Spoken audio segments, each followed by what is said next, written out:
মুমিন, মুমিন আপনাকে যুক্ত করা হয়েছে, বলেন। হ্যালো ভাই, শুনতে পারতেছেন? হ্যাঁ, শুনতে পাচ্ছি, বলেন। ভাই, আপনার মতে এজ অফ কনসেন্ট কত বছরে দেওয়া উচিত? এজ অফ কনসেন্ট দেওয়া উচিত 18 বছরে, কিন্তু বিয়ের ক্ষেত্রে আমি প্রেফার করব কমপক্ষে 21-22 বছর বয়স হওয়া উচিত। ভাই, আমি যতটুকু জানি জার্মানিতে তো এজ অফ কনসেন্ট 14 বছরে। না, ভুল জানেন। এজ অফ কনসেন্টের ক্যাটাগরি আছে। এজ অফ কনসেন্ট মনে করেন যদি এরকম হয় যে 14 বছরের একটা মেয়ে 15-16 বছরের একটা ছেলের সাথে যৌনকর্ম করেছে বা প্রেম করেছে, সেক্ষেত্রে আইনগতভাবে কোনো বাধা নাই। সেই ক্ষেত্রে এজ অফ কনসেন্ট 14 বছর বয়সী অ্যাকসেপ্টেড। কিন্তু 14 বছরের একটা মেয়ে যদি 40 বছরের একটা বুইড়া বেটার সাথে কোনো ধরনের সম্পর্ক করে, তাহলে সেটা পেডোফিলিয়া হিসেবে গণ্য হবে, এবং সেই পুরুষটা, যে পুরুষটা 40 বছর বয়স, সে জেলে যাবে, একদম সামাজিকভাবে বয়কট হয়ে যাবে এবং জেলে যাবে। 14 বছরের যে কনসেন্টের কথা আপনি বলছেন, সেটা ওই তার থেকে 2 বা 3 বছরের বেশি ছেলের সাথে যদি সে এই ধরনের কোনো কাজ করে, সেই ক্ষেত্রে অ্যাকসেপ্টেড। সেই আইনগুলার যে ডিটেলস ব্যাখ্যা, সেই ব্যাখ্যাগুলো আপনি জানেন না ভাই, কোনো এক জায়গায় পড়ছেন, উইকিপিডিয়া টিডিয়া থেকে পড়ছেন, লাফাইতে লাফাইতে, মাদ্রাসা থেকে লাফাইতে লাফাইতে চলে আসছেন ভাই। এইভাবে চলে আসলে তো হবে না। সভ্য পৃথিবীতে 14 বছর বয়সে যদি কোনো একটা মেয়ে এই ধরনের ঘটনা ঘটায়, তখন দেখা হয় যে ছেলেটার সাথে করা হয়েছে সেই ছেলেটার বয়স কত। সেই ছেলেটার বয়সে যদি সিমিলার বয়স হয়, কাছাকাছি বয়স হয়, 2-3 বছরের গ্যাপ, তখন সেটা একসেপ্ট করা হয়, কারণ দুইজনই মাইনর, দুইজনই আন্ডার এজড, দুইজনের বয়সই কম। কিন্তু যদি 14-15 বছরের একটা বাচ্চা মেয়ে যদি 50 বছরের বুইড়া খাটাসের সাথে কোনো ধরনের কিছু করে, ওই বুইড়া খাটাসটার পাছা লাল করে একেবারে একেবারে শেষ করে দিবে, একের জিন্দেগি শেষ, একের জিন্দেগি শেষ। হ্যাঁ, একের পেডোফাইল হিসেবে পরিচিত হবে এবং পুরা সামাজিক ভাবে বয়কট হয়ে যাবে। ওই বেড়ার একেবারে জিন্দেগি তামা তামা। হুম। পুলিশ মানে সে যেখানে বাসা ভাড়া নিতে পারবে না, চাকরি করতে পারবে না, মানে কোনো একেবারে কিচ্ছু সে করতে পারবে না। হ্যাঁ, কোনো সরকারি সুযোগ সুবিধা থেকে সে অনেক জায়গা থেকে সে বঞ্চিত হবে, বিভিন্ন জায়গায় সে অপমানিত অপদস্থ হবে। আপনি যে জার্মানির এজ অফ কনসেন্ট 14 বছরের যে কথাটা বলছেন, সেটা শর্ত সাপেক্ষ। শর্ত সাপেক্ষ মানে হচ্ছে, যদি সে এমন কারোর সাথে করে যেই ছেলেটাও হচ্ছে আন্ডার এজড এবং তাদের মধ্যে গ্যাপ হচ্ছে 2-3 বছরের, তখন সেই ক্ষেত্রে এজ অফ কনসেন্ট 14 বছরে অ্যাকসেপ্টেড। আপনি কি আমার কথা বুঝতে পারছেন? জি ভাই, জি ভাই। কিন্তু ভাই, 14 বছরের সাথে একজন 40 বছরের বুড়া খেলে করলে কি খারাপ জিনিস হতে পারে? অনেক খারাপ জিনিস হতে পারে। মানে আপনি একটা অদ্ভুত কোশ্চেন, অদ্ভুত কোশ্চেন। আচ্ছা, একটা বাচ্চা বাচ্চা মানুষ, মনে করেন 5 বছরের একটা বাচ্চা, সেই বাচ্চা মানুষটার সাথে যদি আপনি আপনি আপনার বয়স কত? ভাই, আমার বয়স তো 30। 30। মনে করেন 6 বছরের একটা বাচ্চা মেয়ে, 6 বছরের বাচ্চা মেয়েটার সাথে আপনি যদি করেন, তাহলে কি হতে পারে একটু বলেন তো। মনে করেন আপনার 6 বছরের একটা বোন আছে, আপনার দোস্ত 30 বছর বয়সী, সে আপনার 6 বছর বয়সী বোনটার সাথে করলো, এটাতে কি সমস্যা হতে পারে, কম দেখি। ভাই, 6 বছরের মেয়ে তো পেনিট্রেশন সহ্য করতে পারবে না সবসময়। ইন্টারনাল ভ্যাজাইনাল ব্লিডিং হতে পারে। শুধু কি ফিজিক্যাল সমস্যা, নাকি মেন্টালও কোনো প্রবলেম হতে পারে? হ্যাঁ, মেন্টাল প্রবলেম হতে পারে। মেন্টাল কারণ প্রবলেম হতে কম্পিউটার পারে একটা না, ক্ষমতা মেন্টাল ক্ষমতা প্রবলেমটাই মারাত্মক। মেন্টাল প্রবলেমটাই মারাত্মক। মেন্টাল কি কি প্রবলেম হতে পারে বলে আপনার মনে হয়, একটু বোঝান তো আমাদেরকে। ভাই, পরবর্তীতে ডিপ্রেশনে চলে যেতে পারে। তারপরে ডিপ্রেশনে একটা চলে যেতে মেন্টাল পারে, ট্রমা থাকতে পারে। একটা পার্মানেন্ট ড্যামেজ হতে পারে, যে যৌন কাজে সে সারা জীবন ভয় পাইতে পারে, নাকি? হ্যাঁ, হ্যাঁ, ঠিক। ছোটবেলা যদি একজন মানুষ এই ধরনের একটা ভয়ঙ্কর মানে অভিজ্ঞতার ভিতর দিয়ে যায়, যেটা সে ইউজ টু না, সেটার অভিজ্ঞতার ভিতর দিয়ে গেলে তার একটা পার্মানেন্ট মেন্টাল ড্যামেজ হতে পারে, পার্মানেন্ট ট্রমা হতে পারে, যে ট্রমাটা তাকে সারা জীবন বহন করতে হতে পারে। এরকমের অসংখ্য কেস পৃথিবীতে আছে, যে অল্প বয়সে কোনো একজন আত্মীয় তাকে মানে অ্যাবিউজ করছিল, সেই অ্যাবিউজের কারণে তার সারা জীবন সে ওই কাজটা করতে গেলেই তার ভয় লাগে, ওই কাজটা করতে গেলেই সে নার্ভাস হয়ে যায় এবং কান্নাকাটি শুরু করে দেয়। এই রকমের কেস কি আপনি শুনেছেন কখনো, বা টিভিতে দেখেছেন? এরকম সিনেমা টিনেমাতে এরকম তো অনেক দেখায়, দেখেছেন কখনো? হ্যাঁ, হ্যাঁ। আচ্ছা, তার মানে একটা আন্ডার এজ মেয়ে যে যে যে এই বিষয়টা সম্পর্কে এখনো পরিপূর্ণভাবে অবগত না, তাকে তার সাথে যদি এই কাজটা করা হয়, তাহলে তার ফিজিক্যাল ড্যামেজও হতে পারে, মেন্টাল ড্যামেজও হতে পারে। এখন আপনি আমাদেরকে বলেন তো, যে এই যে ড্যামেজটা যদি হয়, এই যে সে যদি আন্ডার এজ হয়, তাহলে তার কনসেন্ট জিনিসটা মানে কি, একটু আমাদেরকে আগে একটু বলেন তো। কনসেন্ট মানে হচ্ছে ইনফর্মড কনসেন্ট, মানে হচ্ছে কোনো একটা কাজ আমি করতেছি, সেই কাজটার ভালো দিক খারাপ দিক ডান দিক বাম দিক এই জিনিসটা জেনে বুঝে সেই বিষয়ে কনসেন্ট দেয়া, এইটা কি তো কনসেন্ট বোঝায় নাকি? জি ভাই, কিন্তু একটা মানে ফলো হচ্ছে আপনাকে জিজ্ঞেস করতে চাই। এটার কনসিকোয়েন্স কি কি হইতে পারে, এইটা আমি একটা ঘটনা ঘটাইলাম, এটার কনসিকোয়েন্স কি কি হইতে পারে সেই সম্পর্কে পূর্ণভাবে অবগত হওয়াটা, পরিপূর্ণভাবে অবগত হওয়ার পরই তো একজন মানুষ ইনফর্মড কনসেন্ট দিতে পারে। যদি মনে করেন আপনাকে বলা হইলো আপনি কি নোয়াখালীতে যাইবেন, আপনি বললেন হ্যাঁ নোয়াখালী যাব, কিন্তু আপনাকে আমি বললাম না যে সেই সময় নোয়াখালীতে একটা ভয়ঙ্কর দাঙ্গা হইতেছে। এখন যদি আপনি নোয়াখালী যাবো এটা বলেনও, নোয়াখালীতে গিয়ে যদি আপনি দাঙ্গার ভিতরে পড়েন, তাহলে তো এটা আপনার কনসেন্ট হইলো না, কারণ আপনাকে পরিপূর্ণভাবে অবগত করা হয় নাই যে নোয়াখালীতে গেলে আপনার কি কি ঘটনা আপনার সাথে ঘটতে পারে। নোয়াখালীতে এই মুহূর্তে মনে করেন একটা মারাত্মক দাঙ্গা হইতেছে, মানুষজন রাস্তায় বাইর হয়ে একজন আরেকজনকে খুনাখুনি করতেছে। এইরকম পরিস্থিতিতে যদি আপনি নোয়াখালীতে ঢুকে পড়েন, আপনি নিজে ইচ্ছা করেই গেছেন, কিন্তু আপনার কনসেন্টটা তো ইনফর্মড কনসেন্ট না, মানে জেনে বুঝে সম্মতি না, এটা তো না জেনে বুঝে কনসেন্ট দিচ্ছেন আপনি, তাই না ভাই? জি ভাই, জি ভাই। এই ইনফর্ম কনসেন্ট মানেই হচ্ছে ইনফর্মড কনসেন্ট, মানে হচ্ছে জেনে বুঝে এটার কনসিকোয়েন্স কি কি হতে পারে সেই জিনিসগুলা জেনে বুঝে তারপরে এই কনসেন্টটা দিতে হয়। জি ভাই। আচ্ছা ভাই, আপনি মিউট আছেন। হ্যাঁ, তাহলে আমরা যে ইনফর্ম কনসেন্টের কথা বলি, ইনফর্ম কনসেন্ট মানেই হচ্ছে যে আপনি পরিপূর্ণভাবে অবগত হবেন পুরো বিষয়টা সম্পর্কে। এই বিষয়টার ভিতর দিয়ে গেলে আপনি আপনার কি কি হইতে পারে, কি কি ক্ষয়ক্ষতি হইতে পারে, কি কি কোথায় কোথায় আপনার আহ, মানে বুঝে শুনে কোন কাজটা করতে হবে, এই প্রত্যেকটা স্টেপ আপনি জানেন বোঝেন। মনে করেন আপনাকে যদি বলা হয় ভাই 14 বছর বয়সে ভোট দিলে সমস্যাটা কোথায়, 14 বছর বয়সে ভোট দিলে কি সমস্যা হইতে পারে বলেন তো? ভাই 14 বছরের বাচ্চা কাচ্চা তো ইউজুয়ালি বোধাই মার্কা হয়। হ্যাঁ, বোঝে না, তাদের এখনো বোধ বুদ্ধি ম্যাচিউরিটি যেটাকে বলে ম্যাচিউরিটি এখনো আসে নাই। সেই কারণে সে বুঝবে না যে কাকে ভোট দেওয়াটা উচিত, কে একটা রাষ্ট্রের জন্য বা একটা এলাকার জন্য ভালো, কে মন্দ, এই জিনিসটা সে জানে না বোঝে না দেখে তাকে যদি ভোট দিতে দেওয়া হয় তাহলে সে তার ভোটটা একসেপ্টেড হবে না, কারণ হচ্ছে সে তো বোঝেই না। সে যদি ঠিক ভোটও দেয় তাইলেও এটাকে একসেপ্ট করা হবে না, কারণ হচ্ছে সে তো বোঝেই না, তার তো ম্যাচিউরিটি আসে না সেই বিষয় সম্পর্কে ভালোভাবে বুঝা শুই না, সে দিতে পারবে না। আবার বলেন তো যে 13 বছরের একটা ছেলেকে যদি ড্রাইভিং লাইসেন্স দেওয়া হয় তাহলে কি হতে পারে? অ্যাক্সিডেন্ট করতে পারে। অ্যাক্সিডেন্ট করতে পারে, কেন নাও তো করতে পারে ভাই, অসুবিধা কি? সে তো এমনও হতে পারে সে খুব এক্সপার্ট, এটাও তো হতে পারে নাকি? 13 বছরের বাচ্চাদের তেমন মেন্টাল ক্যাপাসিটি নেই এগুলো করার। হ্যাঁ, মেন্টাল ক্যাপাসিটি ম্যাচিউরিটি যেটাকে আমরা বলি ম্যাচিউরিটি, সেই ম্যাচিউরিটিটা আসে নাই। আমরা আমাদের জীবনের জন্য এই যে মানে যৌনসঙ্গী বাছাই বা বিয়ের জন্য যে পাত্র পাত্রী বাছাই, এটা জীবনের একটা অত্যন্ত গুরুত্বপূর্ণ সিদ্ধান্ত। এই সিদ্ধান্তটা নেয়ার জন্য একজন মানুষকে ম্যাচিওরড হইতে হবে। ম্যাচিওর যদি না হয়, সে যদি ভালোভাবে বুঝে শুনে একটা সিদ্ধান্ত নিতে না পারে, সেই ক্ষেত্রে আমরা তাদেরকে সেই সিদ্ধান্তটা নিতে দেই না। যেমন ধরেন আপনার ছোট বাচ্চাটা যদি এখন মোমবাতিতে আগুন দেখে সেটা ধরতে চেষ্টা করে, তাহলে কি আপনি তাকে ধরতে দিবেন? না ভাই। কি করবেন? তাকে থামাবেন যে তুমি আর এখনো তুমি যেহেতু এখনো ম্যাচিউরড হও নাই, তুমি এখনো বোঝো না, এই সিদ্ধান্তটা তুমি নিতে পারো না। তাকে তো এই স্বাধীনতাটা দেয়া যাবে না যে সে ছাদ থেকে গিয়া লাফ দিবে। তার তো মাঝে মাঝে ধরেন ইচ্ছা করলো যে ছাদ থেকে লাফ দিয়া আমি আকাশে উঠবো, এইটা সে ভাবতেই পারে। সে যেহেতু ছোট মানুষ সেহেতু তার এই সিদ্ধান্তটা ভুল হইতেই পারে, কিন্তু এই সিদ্ধান্তটা তাকে আমি নিতে দিব না, তাকে আমি বাধা দিব। যতক্ষণ পর্যন্ত না সে অ্যাডাল্ট হয়, যতক্ষণ পর্যন্ত না সে ম্যাচিউরড হয়, ততক্ষণ পর্যন্ত তাকে আমি সেই কাজটা করতে বাধা দিব নাকি? ভাই তাহলে কি অ্যাডাল্ট হওয়ার পর বাধা দিব না ওকে ছাদ থেকে লাফ দিতে? অ্যাডাল্ট হওয়ার পর তো তার নিজের সিদ্ধান্ত নিজে নিবে, তারপর যদি সে নিজের সিদ্ধান্ত নিজে নেয় তাহলে সে তার সিদ্ধান্তের জন্য দায়বদ্ধ, কিন্তু অ্যাডাল্টহুডের আগে তার কোনো সিদ্ধান্তের জন্য সে দায়বদ্ধ হয় না, তার প্যারেন্টস দায়বদ্ধ হয়। কিন্তু আমাদের তো একটা দায়িত্ব আছে। আপনি কি ব্যাপারটা বুঝতে পারতেছেন যে একটা অ্যাডাল্ট হওয়ার আগ পর্যন্ত কোনো একটা বাচ্চা যদি কোনো সিদ্ধান্ত নেয় সেটার জন্য সে দায়বদ্ধ হয় না, তার প্যারেন্টস সেজন্য দায়বদ্ধ হয়, তার তার এখানে যারা বয়স্ক আছে তারা দায়বদ্ধ হয়।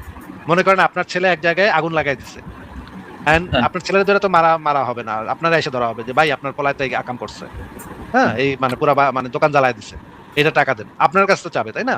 কারণ হচ্ছে আপনি আপনার ছেলের জন্য দায়বদ্ধ। কিন্তু সে যদি অ্যাডাল্ট হয়ে যায় আইনের চোখে সে তখন একজন স্বাধীন মানুষ, তখন তাকে গিয়ে ধরা হবে, তুই বেটা আমার দোকানে আগুন লাগাইছিস আমার টাকা দে। এইটা হচ্ছে আইনগতভাবে পার্থক্য একজন অ্যাডাল্ট এবং একজন ইম্যাচিউরড মানুষের মধ্যে পার্থক্য। আইনগতভাবে একজন ম্যাচিউরড অ্যাডাল্ট আইনের কাছে দায়বদ্ধ থাকে, কিন্তু একজন ইম্যাচিউর সবসময় দায়বদ্ধ থাকে না, কিছু কিছু ক্ষেত্রে ছোটখাটো যদি চুরিচারধারি করে সেই ক্ষেত্রে দায়বদ্ধ থাকে, কিন্তু সব ক্ষেত্রে দায়বদ্ধ থাকে না। আচ্ছা ভাই, ধরেন একজন ধরেন 13 বছরের মেয়ে আর একজন 60 বছরের ধরেন একটা বুড়া বেটা। ওই বুড়া বেটার একটা মেন্টাল সমস্যা আছে, এই জন্য আপনি তো একবার বলছেন যাদের একটু মেন্টাল সমস্যা আছে তারা ইনফর্ম কনসেন্ট দিতে পারে না। এখন ধরেন ওদের দুইজনের মধ্যে যৌন সঙ্গম হলো। এখন এখন ওই 60 বছরের বুড়া বেটার কি কোনো দোষ আছে? 60 বছরের বুড়া বেটার যদি মানে মানে মেন্টাল সমস্যা যদি প্রমাণ করা যায় কোর্টে, তাহলে তো তাকে মেন্টাল হসপিটালে পাঠাতে হবে এবং সেখানেই তাকে রাখতে হবে। তার সুস্থ হওয়ার আগ পর্যন্ত তাকে মেন্টাল হসপিটালে ভর্তি করে রাখতে হবে, তাকে পাগলাগারদে রাখতে হবে, কারণ সে সমাজের জন্য ক্ষতিকর। সে যদি মানে বলে যে আমার মেন্টাল সমস্যা আছে এই কারণে আমি করে ফেলছি, তাহলে তো তুমি বাবা পাগলাগারদে থাকো, তুমি বাইরে সভ্য সমাজে তুমি ঘুরতে পারবে না।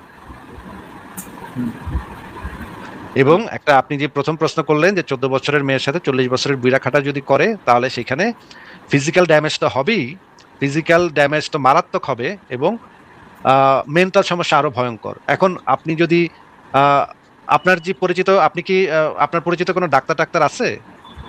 হ্যাঁ আছে। তাকে একটু জিজ্ঞেস করবেন 14 বছরের একটা মেয়ের ওই জায়গাটাতে স্পেস কতটুকু থাকে, আর 40 বছরের একজন পূর্ণবয়স্ক পুরুষের মেশিন কতখানি বড় থাকে। এখন ওই জিনিসটা যদি আপনি এটা করেন, এটা তো ভাই 14 বছরের মেয়েটা তো সহ্য করতে পারবে না, তার তো অবশ্যই ফেটে যাবে। ঠিক কথা ভাই, ঠিক কথা। আচ্ছা কিন্তু এখন মনে করেন আপনার পেছন দিয়ে যদি আফ্রিকান একজন লোকের ইয়াটা ঢুকানো হয়, ভাই কনফার্ম আপনার ফেটে যাবে ভাই, রক্তারক্তি হবেই, কোনো মিস নাই। আচ্ছা আচ্ছা, তাহলে ধরেন দুজনই 14 বছরের, ছেলেটাও মেয়েটাও। এখন কারোর উপর কি পার্টিকুলারলি আমাদের দোষারোপ করতে পারি? এই জন্যই তো শুরুতে যে কথাটা বললাম, এজ গ্যাপটা যদি 2-3 বছরের মধ্যে হয়, তাহলে সেটাকে কনসেন্ট হিসেবে গণ্য করা হয়। জার্মানিতে একটু আগে যে আপনারা দুইজন যে কথাটা বললেন, সেই কথাটাই আমি আপনাদেরকে আবারও ফিরাই দিচ্ছি যে জার্মানিতে আপনার 14 বছরের একটা মেয়ে যদি 15-16 বছরের একটা ছেলের সাথে এই কাজটা করে, তাহলে সেটাকে কনসেন্ট ধরা হয়, কারণ 2-3 বছরের ইয়ার গ্যাপ, দুইজনে যদি কম বয়স থাকে তাহলে সেক্ষেত্রে কনসেন্ট ধরা হবে। আচ্ছা তাহলে ধরেন দুজনই প্রাপ্তবয়স্ক, বাপ আর ছেলে, এটার মধ্যে তো কোনো সমস্যা দেখি না। তাহলে বাপ আর ছেলে, ধরেন দুজনই প্রাপ্তবয়স্ক বাপ আর ছেলে, ওদের মধ্যে কি যৌনসঙ্গম হতে পারে?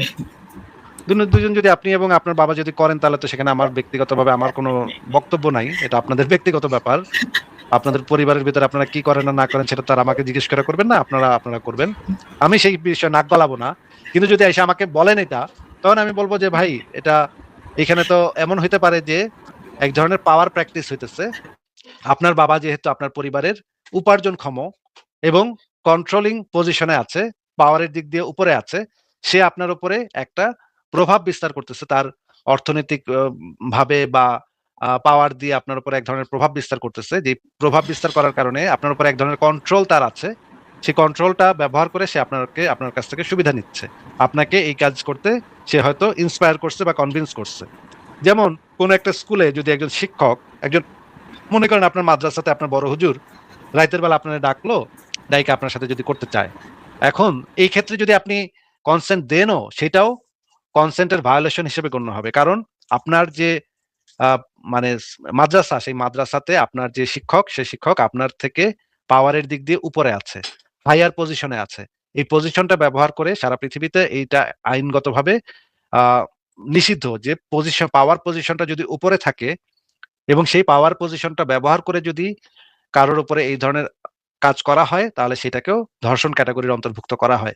ধর্ষণের সংজ্ঞাটা আমরা বহুবার দেখিয়েছি আমাদের লাইভগুলোতে, সেখানেও এই জিনিসটা বলা আছে যে ক্ষমতার অপব্যবহার, আপনার পজিশনটা যদি পাওয়ারের দিক দিয়ে উপরে থাকে, হায়ার লেভেলে থাকে, অর্থনৈতিকভাবে যদি আপনি একজনের উপরে মানে কর্তৃত্ব করতে পারেন, সেই কর্তৃত্বের জায়গা থেকে যদি আপনি এই কাজটা করেন, তাহলে সেটা ধর্ষণ ক্যাটাগরির ভিতরে পড়বে। আপনি যদি এসে আমাকে বলেন যে ভাই আমার বাপে তো আমার সাথে করে, আমিও তো আমার বাপের সাথে করি, তখন আমি বলবো আপনার ওইখানে তাহলে কর্তৃত্বের অপব্যবহার হচ্ছে, আপনি একজন পুলিশের কাছে এই জিনিসটা ইনফর্ম করেন, আমরা আপনাকে এই পরামর্শ দিব। হ্যাঁ বলেন ভাই। আচ্ছা ভাই, আপনি কি পশু নির্যাতনের পক্ষে নাকি বিপক্ষে? পশুদেরকে মানে যতটা সম্ভব যতটা কষ্ট কম দেওয়া যায় তত আমাদের জন্য ভালো। এটা তো ভাই শুধু আমি কেন, এটা তো সবাই এটাতে স্বীকার করবে, সবারই এই জিনিসটা থাকা উচিত যে যে কোনো প্রাণীকে আমরা যতটা সম্ভব অহেতুক কম কষ্ট দিব। আচ্ছা, কিন্তু আপনি তো লাইক মাংস টাংস তো খান আর মাংস খাই, কিন্তু আমি তো কোনো পশু হত্যা করি না। ভাই, তো আপনি তো অন্যকে দিয়ে তো হত্যা করেন ভাই। না, আমি তো হত্যা করাই না। দোকানে বিক্রি করে সেটা আমি কিনে আনি, সেটা আমি খাই। এবং এটার জন্য দায়ী হচ্ছে, এটার জন্য আমিও দায়ী না, এটার জন্য দায়ী হচ্ছে আমাদের যে বিবর্তনের ধারাবাহিকতা। আমরা মাংস খেয়ে খেয়ে বড় হয়েছি, আমাদের পাকস্থলী মাংস খাওয়ার জন্য তৈরি হয়েছে। আমরা হচ্ছি সর্বভোগ প্রাণী, এটা আমাদের নিয়ন্ত্রণে ছিল না। আমরা বিবর্তনের ধারাবাহিকতাতে যে এই পর্যন্ত এসেছি, সেখানে আমাদের কনসেন্ট নিয়ে, আমাদের সম্মতি নিয়ে আমাদের পূর্বপুরুষেরা মাংস খাওয়া শুরু করে নাই।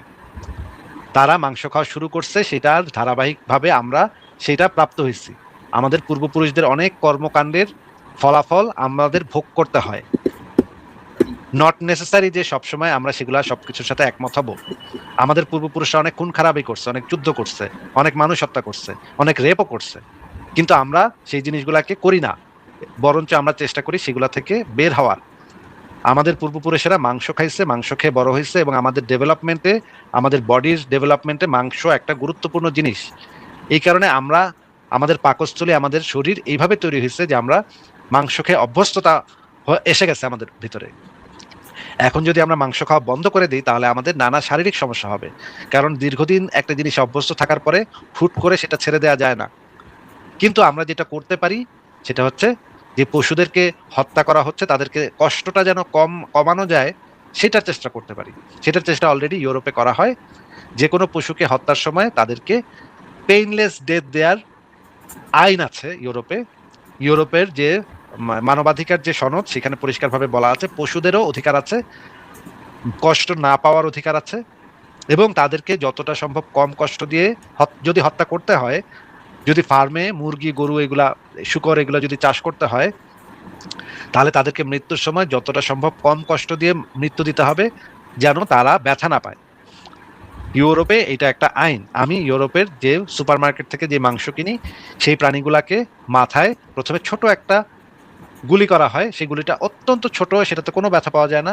সেই গুলিটা দেওয়ার পরে সেই প্রাণীটা নিস্তেজ হয়ে যায়, সে আর কোনো ব্যথা পায় না। এরপরে তাকে জবাই করা হয়। এই জবাইটা তার জন্য ভালো, আমার জন্য ভালো। কিন্তু যদি আমরা অপেক্ষা করতেছি, কখনো যদি আর্টিফিশিয়াল মিট তৈরি করা যায়, তখন আমরা সবাই আর্টিফিশিয়াল মিট খাওয়া শুরু করব। কিন্তু আপাতত সেটা অলরেডি বাজারে এসছে, কিন্তু সেটার দাম একটু বেশি। এখন পর্যন্ত সাধারণ মানুষের খাদ্য তালিকায় সেটা এখনো যুক্ত হয়নি।